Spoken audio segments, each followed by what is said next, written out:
It's usually the sound of the circular saw. Its spinning teeth can take a bite out of any job in seconds.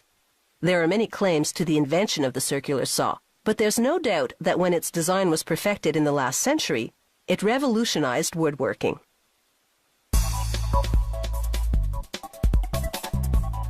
With a circular saw, you can give odd jobs a whirl, and when the sawdust settles, you may have discovered your inner handyman.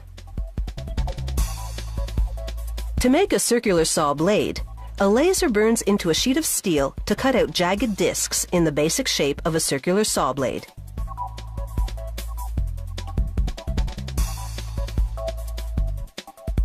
They feed each disc to rollers that press grooves onto both sides. These grooves are tensioning rings that will keep the blade from vibrating while cutting. Without these grooves, the circular blade wouldn't cut straight.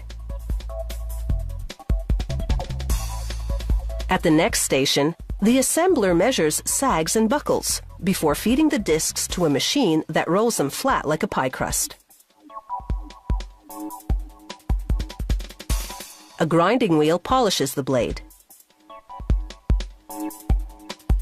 And then they load barrels of the discs into an oven to bake until they're very hard. This will take about 24 hours. Meanwhile, carbide tips for the blade's teeth funnel past a laser that confirms they're properly positioned for the next step. A robot then picks up one tip at a time and delivers it to nozzles. The nozzles pump a paste called flux onto it. Another robot places a piece of solder metal on the flux. The next robot delivers the tips to the saw blade body. Elements melt the solder metal and flux to fuse the carbide tips to the teeth. It's a technique called brazing.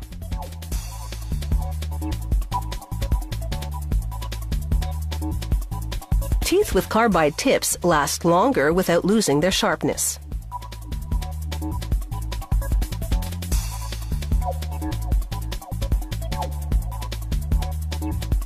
Circular blades for sawmills have a larger and different design.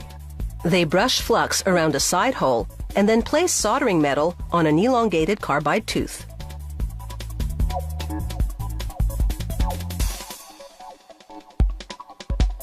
They braze the tooth to the flux-coated hole and install several more of these carbide side teeth.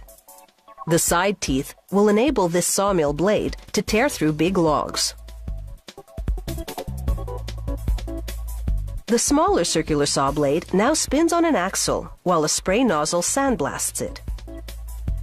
The sandblasting cleans the surface and gives the blade a brushed texture.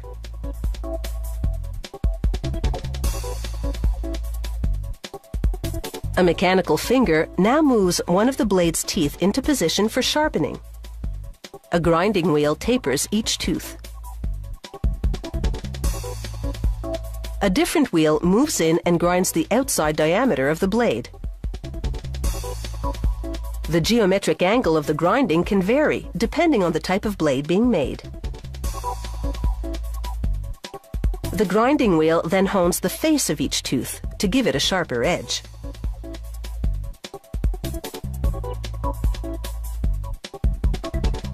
Next, a straightening specialist pounds out any remaining bumps in the blade and double-checks it with a straight-edge tool.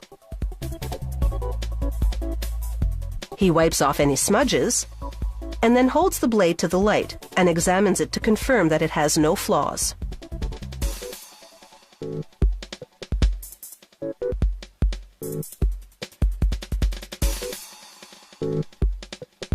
A laser then etches the company insignia onto the blade.